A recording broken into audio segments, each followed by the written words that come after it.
estar por aquí con ustedes. Mi nombre es Karen Amezquita.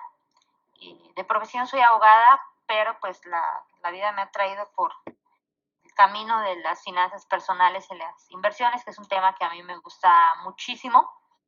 Y pues por eso el día de hoy quisiera platicarles precisamente en la charla del día de hoy sobre pues finanzas, inversiones y específicamente 3 pasos para mejorar nuestras finanzas personales.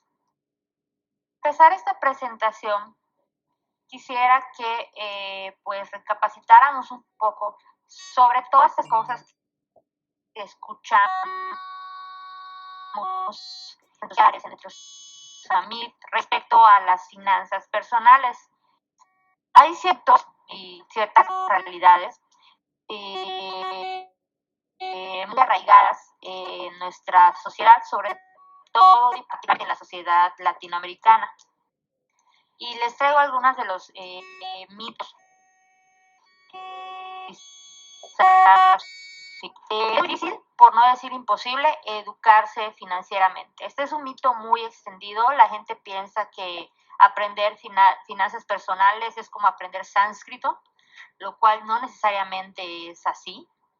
También se piensa que es necesario que el dinero nos sobre para poder ahorrar. O sea, ahorramos, pero si nos sobra el dinero y nada más. Y si no sobra el dinero, pues no ahorramos. También muy arraigada la idea de que si tenemos una tarjeta de crédito, con que hagamos el pago mínimo es más que suficiente para pagar nuestra deuda. Entonces pasa que luego pues usamos nuestras tarjetas de crédito malamente, a veces como una extensión de nuestros ingresos mensuales.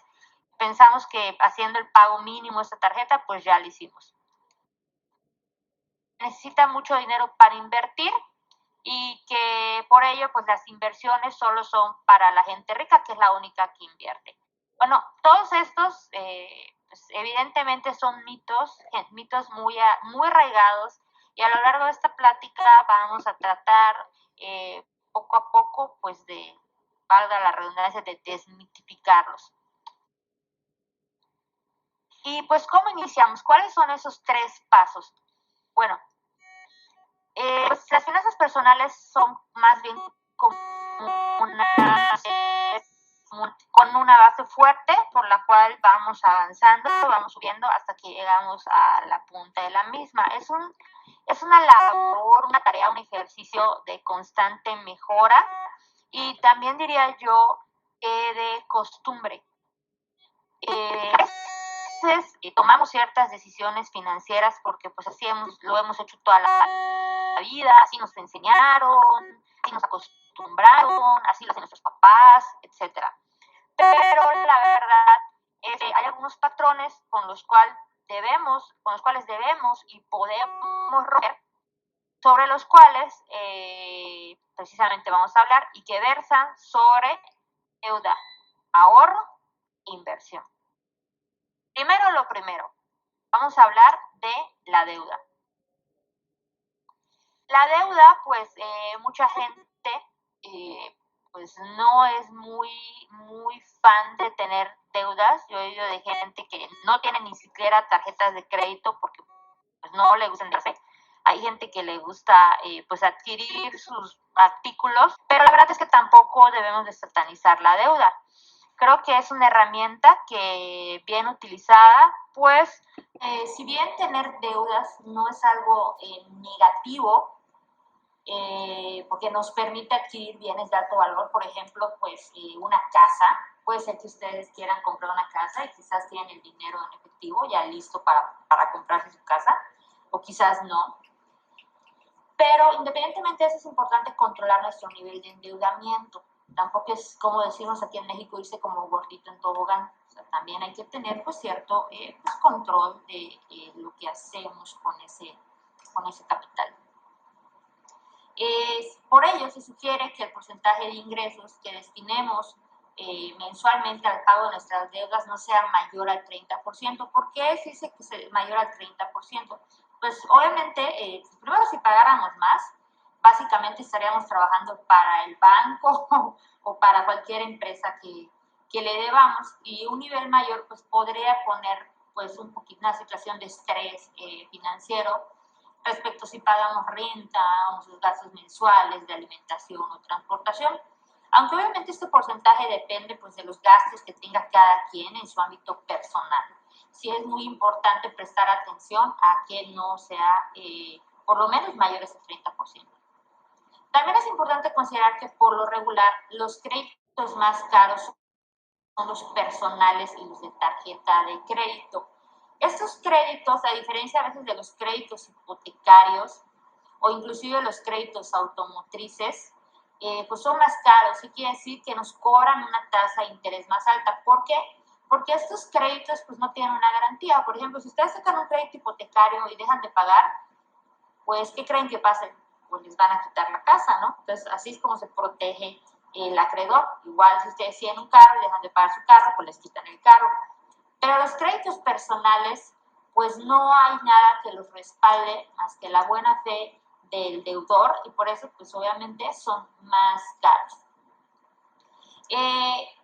Respecto a lo que les decía hace un momento, es positivo tener al menos una tarjeta de crédito, ya que esto nos permite crear un historial para acceder a créditos más grandes en el futuro, sin que esto se entienda que una tarjeta de crédito es una extensión a nuestros ingresos. O sea, eso nunca, jamás debe ser el caso. Los gastos que hagamos nuestras tarjetas de crédito siempre deben de pagarse, pues, o deberían tratar de pagarse al final del mes. Ahorita vamos a hablar de ese concepto. Es importante saber muy bien las fechas de corte y de pago, sobre todo para aprovechar al máximo nuestras tarjetas de crédito o cualquier crédito que sea revolvente, que les llaman, que funcionan como si fueran tarjetas de crédito. ¿Por qué les hago esta mención? Porque mucha gente no tiene ni idea de cuándo es su fecha de corte y luego no tiene ni idea de cuál es su fecha de pago. Entonces, particularmente si no, pues no hacemos el pago correspondiente al final, o mejor dicho, antes de la fecha de pago, pues obviamente el banco nos va a cobrar intereses moratorios, que básicamente, como digo, es regalarle dinero al banco porque se nos olvidó pagar a tiempo. En el caso de las tarjetas de crédito, como les decía, se recomienda ser totaleros, es decir, pagar el total de nuestro consumo mensual en la fecha de pago. Lo ideal sería controlar los gastos que nosotros tenemos durante todo el mes, a fin de que a fin de ese mes les podamos pagar íntegro ese saldo. Eso quiere decir no pagar únicamente el mínimo, más abajo lo vamos a ver, sino cubrir el pago que dice pago para no generar intereses. Y como su nombre dice, es el pago de todo lo que consumimos en el mes, y por lo cual el banco pues no nos cobraría un interés si estamos cubriendo la totalidad de nuestra deuda. Si bien a veces es preferible hacer una compra a mensualidades sin intereses, los famosos meses sin intereses, por lo menos aquí en México, para las épocas navideñas, estas estas formas de promociones son súper comunes, porque únicamente si compras un artículo y la compra se parcializa, únicamente no te cobran interés. El problema es que abusamos de esta forma, de esta facilidad de pago, y luego hacemos algo que llamamos colección de meses sin intereses. Entonces, pues obviamente no es lo mismo pagar una mensualidad de interés o pagar 5 o pagar 10. Se nos acumulan sumado al consumo que podamos hacer en nuestra tarjeta de crédito en ese mes. También si vamos a hacer una compra de un monto elevado, no sé, queremos cambiar la tele o el refri o no sé, comprar el PlayStation, lo que ustedes quieran, lo ideal o más recomendable sería hacer la compra al día siguiente de la fecha de corte. ¿Por qué? Aquí entra mucho lo que les decía hace rato respecto a saber nuestras fechas de pago y de corte. La fecha de corte es hasta donde nos van a contabilizar todo lo que hayamos consumido en el mes, y de ahí tenemos 15 días para pagar. Si hoy fue nuestra fecha de corte y mañana hacemos la compra, Tendremos todo el mes hasta la próxima fecha de corte y los 15 días adicionales, por lo menos en México, es decir, para realizar el pago. Eso quiere decir que tendríamos aproximadamente 45 días para pagar la totalidad de nuestra deuda. El pago mínimo, lo que les comentaba hace rato, tiene la finalidad de que el crédito esté al corriente y no caigamos en mora. Pero en realidad lo que se paga en mayor proporción son los intereses que genera esa deuda. Por lo que, pues haciendo un cálculo, tardaremos años en pagar el importe principal, aparte que pagaríamos muchísimo más, puesto que recuerden que las tasas de interés se cobran de manera anual. Entonces, si yo saco un producto a una tasa de interés de 10% anual, al cabo de 5 años habré pagado un 50% más. Si tenemos deudas que queramos saldar a la brevedad, por ejemplo, me dicen, chistas, demasiado tarde, ojalá lo hubiera sabido antes. Pues bueno, podemos empezar por hacer pagos adicionales a la deuda más grande en monto. Supongamos que tienen 5 deudas, una de 50,000 y las demás de entre 10,000 y 20,000 dólares, pesos, no sé, la divisa que ustedes quieran. Pueden empezar pagando la más cara, es decir, abonándole a esa deuda más cara más del mínimo. Nunca procuren no pagar el mínimo, siempre procuren pagar por lo menos el doble del mínimo para que esa deuda se pague más rápido. Esa es una opción, o pagar la deuda más cara. Puede ser que la de 50,000 dólares o pesos, lo que ustedes quieran, les esté cobrando una tasa del 5% de interés, pero supongamos que tienen una deuda de 30,000 que les está cobrando un 15% de interés. Pues, aunque la otra deuda es mucho más grande, la de 30,000 es mucho más cara, puesto que la tasa de interés es mayor, por lo que podría ser opción, en vez de pagar la de 50,000, mejor pagar la de 30,000 a fin de ahorrarnos esos intereses. Bueno, estas son algunas recomendaciones, comentarios, sugerencias para mejorar el tema del endeudamiento. Ese fue el primer paso. Pero bueno, ¿qué hacemos una vez que ya terminamos de pagar nuestras deudas, que ya somos libres de deudas o por lo menos ya las tenemos perfectamente bien controladas e identificadas? Pues viene el segundo paso, que es el paso del ahorro. Una vez que hemos saldado nuestras deudas, como les decía, lo ideal sería destinar ese capital al ahorro. Eso es muy importante, lo platicábamos en los mitos. El ahorro debe ser siempre una categoría de gasto, es decir, debe destinarse cada mes una cantidad determinada para ahorrar, sin eliminarla bajo ninguna circunstancia. ¿Por qué? Porque mucha gente ahorra lo que le sobra y la verdad es que nunca sobra. O sea, afortunadamente o desafortunadamente el dinero pues a veces no es algo que nos sobre. Entonces si esperamos a que buenamente nos sobre el dinero para ahorrar, spoiler alert, nunca nos va a sobrar. Entonces, ¿cuál es la forma de pues realizar ese ahorro? Pagándonos primero a nosotros mismos, que quiere decir poniendo el ahorro como una categoría de gasto, al nivel del pago que hacen de renta, o de luz, o de agua, o de energía eléctrica, puesto que de esa forma nos estaremos obligando a ahorrar. Y lo ideal sería que esa cantidad no sea menor al 10% de nuestros ingresos. Este porcentaje varía mucho. Yo he sabido de gente que ahorra pues el 10 o personas inclusive que ahorran el 50% de sus ingresos mensuales. Independientemente de la cantidad, del porcentaje que ustedes decidan según sus posibilidades, es muy importante siempre que traten de incrementarlo, no disminuirlo. El ahorro también se compone de varios cajones según las necesidades de cada quien, pero básicamente yo les comentaría que debe considerar 3 características: el fondo de emergencias, el fondo para el retiro y el fondo para metas y objetivos. ¿Qué es el fondo de emergencia? Como su nombre lo dice, es un ahorro que nos permite afrontar situaciones pues inesperadas. Por ejemplo, un despido laboral, o imagínense que choquen, pues ojalá no sea el caso, pero chocan, resulta que ustedes fueron responsables y tienen que pagar pues el seguro. y no tienen para pagar el seguro. O supongamos que, no sé, su perrito o su perrita se lastimó la patita o comió algo que no debía y pues tienen que llevarlo al veterinario. O supongamos que si tienen hijos, pues el hijo jugando se resbaló, se lastimó el brazo y hay que llevarlo con el doctor. Esas son pues situaciones inesperadas, o sea, no podemos decir, bueno, mañana me voy a accidentar, entonces, ojalá fuera así. Entonces, por eso sirve, para eso está el fondo de emergencias, porque si no tuviéramos ese ahorro, ¿qué pasaría? Pues que tendríamos que recurrir a contraer deuda y nuevamente nos endeudaríamos.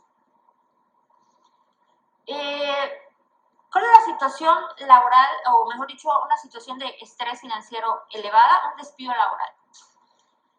Nadie está esperando, ni anticipando, ni deseando que lo despidan, pero como desgraciadamente nada en esta vida es imposible, el fondo de emergencias inclusive debería de considerar esa circunstancia, por lo que lo ideal sería que este fondo de emergencia fuera equivalente a 3 meses de nuestros ingresos.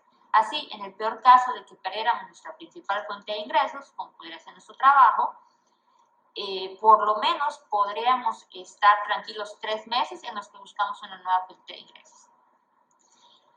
Otra categoría importante es el fondo para el retiro, ya que por lo menos en mi país, en México, todos los que empezamos a laborar después del año 1997 ya no tendremos una pensión por parte del gobierno, sino que tenemos lo que en algunos países de Latinoamérica se conoce como Afore, es decir, Fondo para el Retiro, que es un fondo de aportaciones individuales del trabajador. Independientemente de eso, siempre, bueno, por lo menos en México la Afore dudo que alcance para pensionar tranquilamente a alguna persona, ya que desgraciadamente es muy poco dinero el que se ahorra en estas cuentas en proporción. Pues realmente sí es un ahorro del cual nos tenemos que preocupar, porque pues está destinado por una etapa de nuestras vidas en la que probablemente no podamos trabajar, pero nuestros gastos muy probablemente se van a incrementar, porque pues ya a determinadas edades pues empiezan a aparecer ciertas dolencias, ciertos malestares físicos, por lo cual es necesario atendernos con doctores, especialistas, y pues eso desde luego cuesta. Y un tercer cajón o fondo es el que me gusta llamar de metas y objetivos, que tiene la finalidad de servir como un ahorro para lo que quisiéramos lograr en el corto, mediano o largo plazo, como hacer un viaje, comprar un carro, adquirir una casa, o puede ser algo más pequeño, como, no sé, salió un nuevo iPhone, quiero un nuevo iPhone, no sé, es decir, o se me estropeó el computador, digo, no me urge, puedo ahorrar para el mismo, etc. Si bien un fondo de emergencias bien estructurado nos evita contraer una deuda, como les comentaba hace rato, es importante entender que hay situaciones que económicamente pueden ser catastróficas, como un accidente o una enfermedad, por lo que es importante contratar seguros. A mucha gente no le gustan los seguros porque dicen que son como aves de mal agüero, sobre todo en Latinoamérica no hay una cultura de aseguramiento. La gente ve como que algo sin sentido, pues contratar un seguro porque sienten que no lo va a usar. Y la verdad, yo siempre he pensado que el seguro es de las pocas cosas o la única cosa que uno contrata con la esperanza de nunca usarlo. Pero cuando lo usamos, nos alegramos de haberlo contratado. Los principales seguros a tener en cuenta son los de vida, particularmente si tenemos dependientes. Si ustedes, como dicen aquí en mi país, no tienen ni perro que les ladre, pues obviamente un seguro de vida, ustedes no tienen dependientes económicos, pues quizás podría ser algo ocioso. Pero si ustedes por ejemplo, viven solos o se mantienen solos, pues quizás un seguro de incapacidad pueda ser muy útil, puesto que si ustedes se incapacitan, el cielo no lo quiera, sufren un accidente, ¿quién va a ver por ustedes? También el seguro de gastos médicos, que es indispensable. Mucha gente considera que la seguridad social, pues, los puede sacar un apuro, particularmente en mi país, la seguridad social, pues existe, pero, híjoles, nadie quiere caer ahí. Y en Estados Unidos, pues por lo que he escuchado, pues si no se cuenta con un seguro médico, pues sí los gastos pueden ser elevados. El seguro del auto, si tienen auto, y el de casa habitación, particularmente el seguro de casa habitación incendio. Por si no sabían, el de casa habitación muchas veces cubre daños a responsabilidad civil. Supongamos que ustedes contratan un pintor y se puso a pintar el señor y la escalera se cayó en la casa del vecino y le destrozó una ventana. Bueno, pues el seguro de casa habitación puede cubrir eso. Y el de retiro, que el seguro de retiro, si bien entra también en puede entrar en el fondo para el retiro, el seguro de retiro, por lo menos en este país, en México, tiene ciertos beneficios fiscales para las personas que presentan su declaración anual. Aparte, un seguro de retiro, o en lo personal les comento, considero que puede ser una buena opción, puesto que nos permite tener un plan A, un plan B y un plan C. El retiro no es algo de que, no pude ahorrar para el retiro, ni modos. Piensen en su yo viejito dentro de, no sé, 40, 50 años y cómo se sentiría ese yo viejito de ver a su yo joven no prever lo necesario para esa etapa. Entonces sí es muy importante que desde ahorita, si ustedes son jóvenes, yo tengo 37 años, si ustedes son jóvenes, tienen pisando menos de 35, están en una buena edad para empezar un ahorro para el retiro. No lo dejen para mañana. De verdad, de verdad, de verdad. Es un buen momento para empezar un ahorro para el retiro. Por todo ello, es importante reducir gastos superfluos. Yo sé que a todos nos gusta, no sé, por ejemplo, el café de Starbucks todas las mañanas, o la flojera de levantarse más temprano y pedir el Uber, o salir cada semana a comer fuera. Yo sé que eso nos encanta, pero pues si podemos recortar esos gastos, sería pues positivo, puesto que podemos dedicarnos al ahorro. Tampoco se trata de vivir, como siempre digo, como un monje ascético, a pan y agua, pero sí es importante diferenciar muy bien entre un gusto, lo quiero o lo necesito, y una necesidad, ¿ok? Se me tronó el computador, es mi herramienta de trabajo, necesito uno. O este computador ya me sirve, me quiero comprar la Mac última que salió, ¿la quiero o la necesito? Pero hay un pequeño problema con todo esto que les comenté. Algo que a mí me gusta llamar el enemigo silencioso y que es la inflación, que últimamente ha estado en boca de todo el mundo. Actualmente estamos pasando por inflaciones históricas. En Estados Unidos, la inflación creo que no hice hace 40 años, en México ya hace unos 20 años y en la Unión Europea igual hace varias décadas. Entonces, la inflación, pues ustedes ya lo saben, así que se los platico, es el aumento generalizado y sostenido de los precios de bienes y servicios durante un periodo de tiempo. La inflación anualizada, de hecho hoy salió el dato de la inflación anualizada en México, está cercana hoy en México no, de la Unión Europea me parece, al 10%, en Estados Unidos está cercano al 8% y en México igual ronda esa cifra. Cuando el nivel general de precios sube, con cada unidad de moneda se adquieren menos bienes y servicios. Fácil. Vayan ustedes hoy al súper, al mercado, y traten de comprar con el mismo dinero lo mismo que compraron hace un año. Les apuesto que muy probablemente no van a poder. Refleja la disminución del poder adquisitivo de la moneda, una pérdida del valor real de nuestra moneda, de nuestro medio de intercambio y unidad de medida de la economía, es decir, de la moneda que manejan sus países, no sé, el dólar, el peso, etc. También se produce debido a la relación entre oferta y demanda de dinero, que específicamente en Estados Unidos fue lo que pasó, que ustedes saben, durante la pandemia, pues se emitieron cheques para aliviar a toda esa población que quedó sin trabajo, pero pues se agregó una gran cantidad de suministro monetario a la oferta y eso es lo que nos tiene hoy en día en una inflación pues histórica. Y entonces, ¿qué podemos hacer? Porque si ustedes simplemente ahorran, imagínense que ahorraron, no sé, $1,000 a partir del 1 de enero de 2022, de este año. Y Estados Unidos termina con inflación anualizada del 10%. Pues para el 1 de enero de 2023, o sea, dentro de un año, pues esos $1,000 técnicamente podrían comprar con ellos lo que hace un año compraban con $900. Trágico, triste, sí, pero es una realidad. Entonces, ¿qué podemos hacer al respecto? El tercer paso, que es inversión. Antes de hablar más adentrarnos en ese tema, la verdad es que es un mito que solo las personas con mucho dinero pueden invertir. La verdad es que no. La verdad es que todos podemos invertir con un pequeño capital, puesto que naturalmente, si nosotros pues logramos saldar nuestras deudas, ya tenemos un fondo de ahorro bien gordito, pues vamos a tener excedentes monetarios.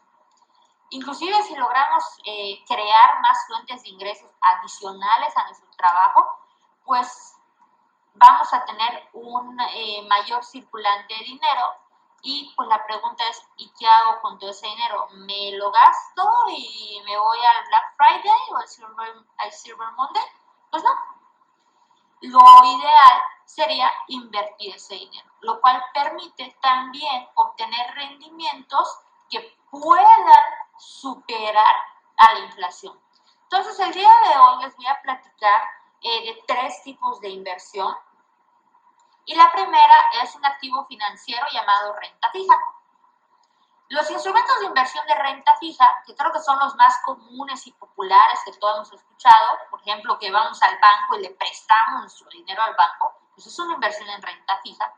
O también comprar bonos del Tesoro de los Estados Unidos, en el caso de México, certificados de la tesorería, que es deuda gubernamental. También hay deuda a empresas. Estos instrumentos son emisiones que realizan los estados, como los bonos, y las empresas dirigidos a un amplio mercado. Básicamente, el Estado nos pide que le prestemos dinero pues, para que pueda pues, financiar la construcción, por ejemplo, de obra pública, carreteras, hospitales, calles, servicios públicos, etc. A cambio de un interés, pues no es de gratis. Generalmente, como les decía, son emitidos por los gobiernos y entes corporativos de gran capacidad financiera, es decir, que pueden emitir deuda y comprometerse a pagarla, puesto que tienen algún negocio o una inversión que les va a dar más dinero y con la cual pues, pueden pagar a sus acreedores, es decir, nosotros. Y estas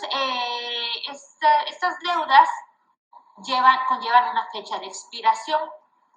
Es un tipo de inversión formada por todos los activos financieros en los que el emisor está obligado a realizar pagos en una cantidad y en un periodo de tiempo previamente establecido. O sea, en la renta fija, quien emite la deuda nos garantiza que nos va a devolver el capital que le prestamos y una cierta rentabilidad, no gratis naturalmente. O dicho de otra forma, si adquirimos ese instrumento de renta fija, conocemos desde un principio, por eso se le llama renta fija, cuáles son los intereses que nos van a pagar o la rentabilidad que vamos a recibir desde el momento en el que adquirimos ese instrumento. Esos títulos están garantizados entre comillas, porque si yo compro un bono con una tasa del 10% anual, por ejemplo, pues yo sé que ese bono sí o sí me va a pagar un 10% anual. Pero eso no quiere decir que sea algo absolutamente seguro, porque ese estado, banco o empresa al que le compré el bono, pues puede simplemente tronar. ¿Se acuerdan ustedes el caso de FTX? Pues esa empresa muy probablemente tenía deuda y al tronar pues es incapaz de pagar su deuda. Aún así, la renta fija es generalmente una inversión con menor riesgo que la renta variable. Vamos a ver qué es la renta variable. Por ello, como estamos yéndonos a la segura, la rentabilidad esperada tiende a ser menor que la renta fija. Pero bueno, tocamos ahí un término muy interesante que es la renta variable. La renta variable es otro tipo de activo financiero que consiste en un tipo de inversión formada por todos estos activos en los que la rentabilidad es incierta, porque no está ni garantizada ni la ganancia ni la devolución del capital. Y creo que el mejor caso que ustedes pueden pensar de ello son las criptomonedas. Nosotros sabemos que si invertimos en criptomonedas, pues no es un hecho ni una garantía que vamos a ganar dinero, e inclusive nos dicen que podemos perderlo. Pero si hacemos una buena inversión, pues podemos ganar mucho más de lo que ganaríamos en un instrumento de renta fija.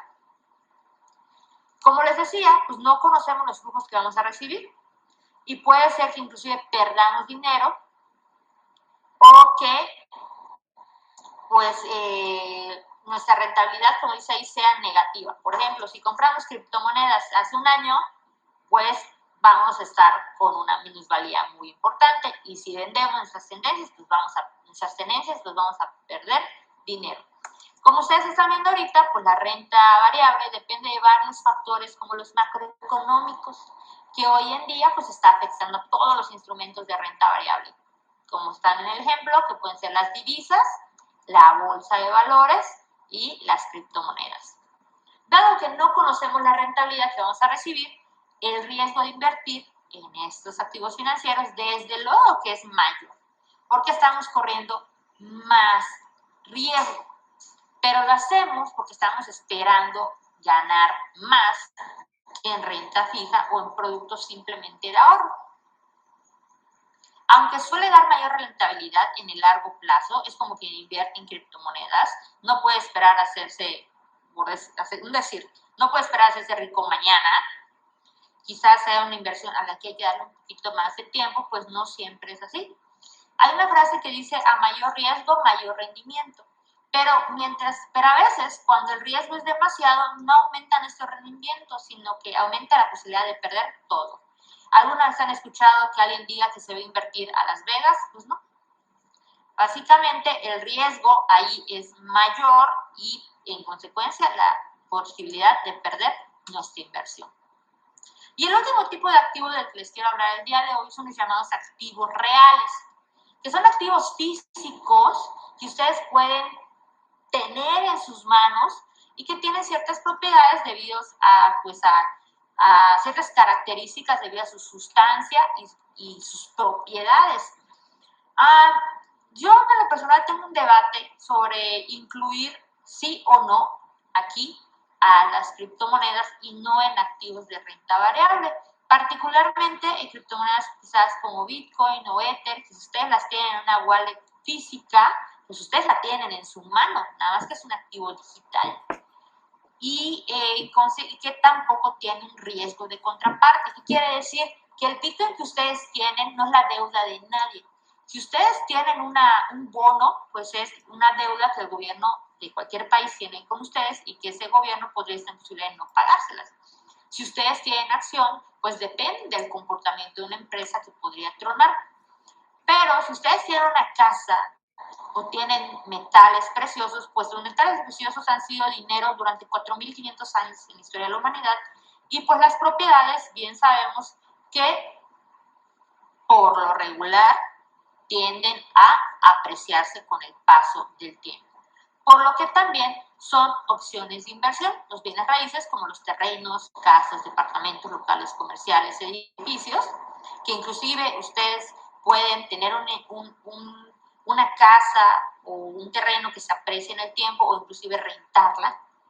Y los metales preciosos, como el oro, que es el que llaman el dinero por excelencia, el rey de los metales, y la plata, que es un metal monetario, pero a diferencia del oro, la plata tiene muchísimos usos industriales. Así que también son opciones de inversión. Lo interesante de todo esto es que podemos invertir desde la comodidad de nuestro celular.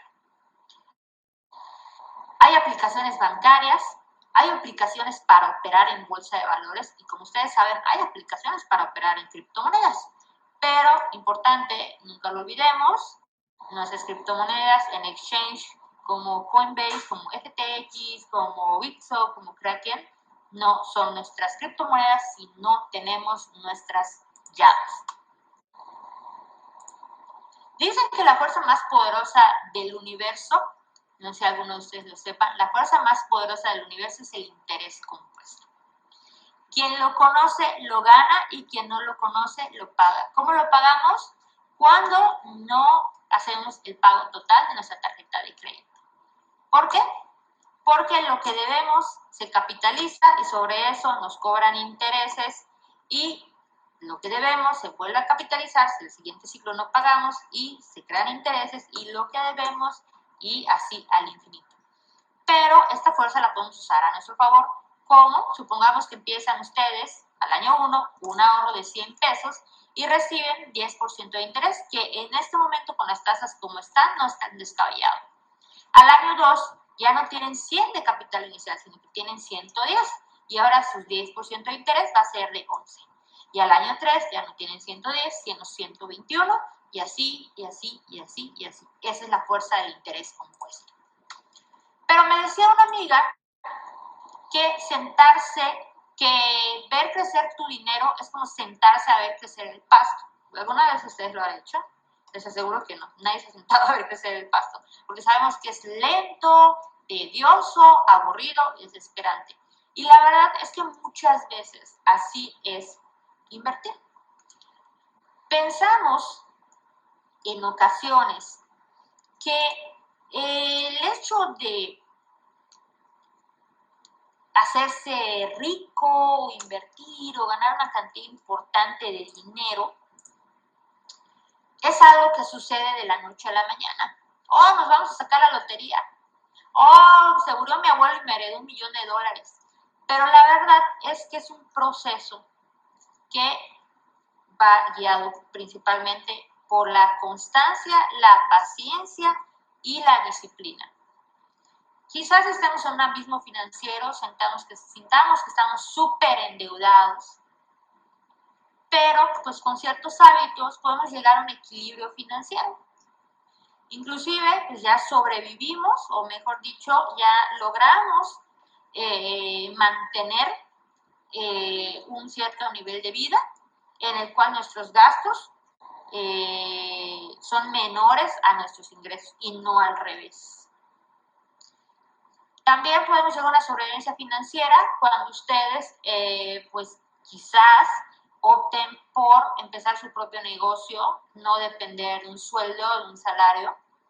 Y finalmente la libertad financiera, donde sus propias inversiones o su propia actividad, inversiones pasivas, quizás actividades semipasivas, no hay nada enteramente pasivo, les pueda proporcionar un flujo de efectivo que les permita vivir tranquilamente. Ahora, como nos decía la abuela,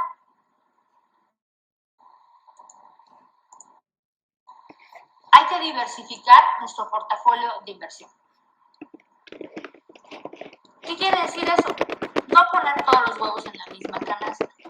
Si vamos a invertir, lo ideal sería que invirtamos en varias cosas. Desgraciadamente, y por ejemplo, ustedes lo sabrán si están metidos en el ecosistema, mucha gente invirtió en Luna, en Terra Luna, en FTX y tenían una gran parte de su dinero en esos exchanges o en esas criptomonedas. Gente que perdió millones de dólares que desafortunadamente no diversificó, porque si hubieran diversificado, pues sí, hubieran perdido esa parte, pero nada más esa parte. Eso no quiere decir que pulvericemos nuestra inversión, que pongamos $1 aquí, otro dólar aquí, otro dólar aquí y tengamos 100 inversiones diferentes. La verdad es que la inversión que a ustedes les guste, si ustedes se meten en este mundo de las inversiones, que a mí me encanta, yo empecé, y lo confieso, pulverizando mis inversiones y conforme lo iba haciendo me di cuenta que había instrumentos que me gustaban y había instrumentos que no me gustaban. Y me fui según mi perfil de riesgo, yendo hacia determinados tipos de inversión a los que hoy en día pues les dedico el capital que tengo destinado a invertir. No existen inversiones 100% seguras. Existen inversiones más seguras que otras. Lo que les decía, la renta fija es segura, pues sí, pero no es 100% segura. por lo menos es más segura que la renta variable, porque ya sabemos qué rentabilidad vamos a recibir, ya sabemos que por lo menos no vamos a perder dinero. Pero eso no quiere decir que sea 100% seguro. Eso quiere decir que también desconfiamos de inversiones que nos paguen intereses muy por arriba del mercado. ¿Cuánto está pagando el mercado ahorita? Aproximadamente, por ejemplo, en México, un 10%. En sus respectivos países, chequen cuánto paga el gobierno por comprar su deuda. Esa es la tasa de interés común. Algo que sea mucho más elevado, los típicos, te voy a pagar un 10% anual, mensual, eso es muy común en criptomonedas, vas a ganar un 1% diario, o cosas que si anualizamos decimos, ay, ajá, voy a ganar un 200% anual, un 300% anual, que son absurdas y totalmente imposibles. Y lo que quieren es pues, quedarse con nuestro dinero. Hay que investigar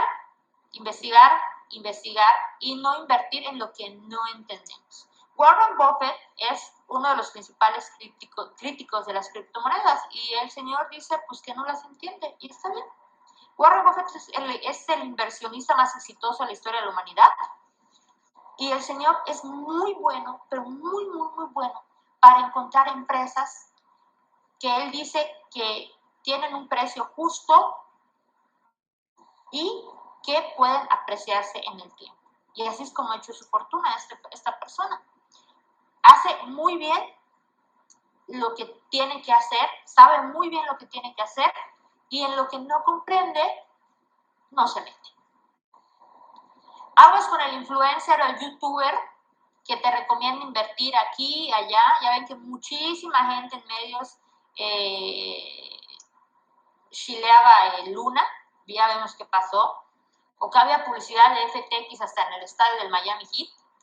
Entonces, aguas con el influencer, el youtuber. Su dinero es solo suyo. Nadie más se va a preocupar por invertirlo correctamente. Pero eso no quiere decir que caigan en la parálisis por análisis. Híjoles, hay 1000 cosas en las cuales invertir. No voy a invertir hasta que esté absoluta y total y completamente seguro. Eso nunca va a pasar. Empiecen con la información que tienen poco a poco. Tampoco tienen que ir como gorritos en tobogán o como gorritas en tobogán, como decimos en México. Pueden empezar por instrumentos de poco riesgo y ver poco a poco cómo va creciendo su dinero. Pero eso sí, tomen acción ya, no lo piensen. Y pues bueno, les dejo mis datos de contacto, mi página de internet que es bufinanciero.net. Ahí pues tengo algunos cursos de educación financiera, principalmente sobre criptomonedas, que me encanta el tema. También doy asesorías personalizadas. Si gustan pueden contactarme a mi correo electrónico o seguirme en Twitter o Instagram.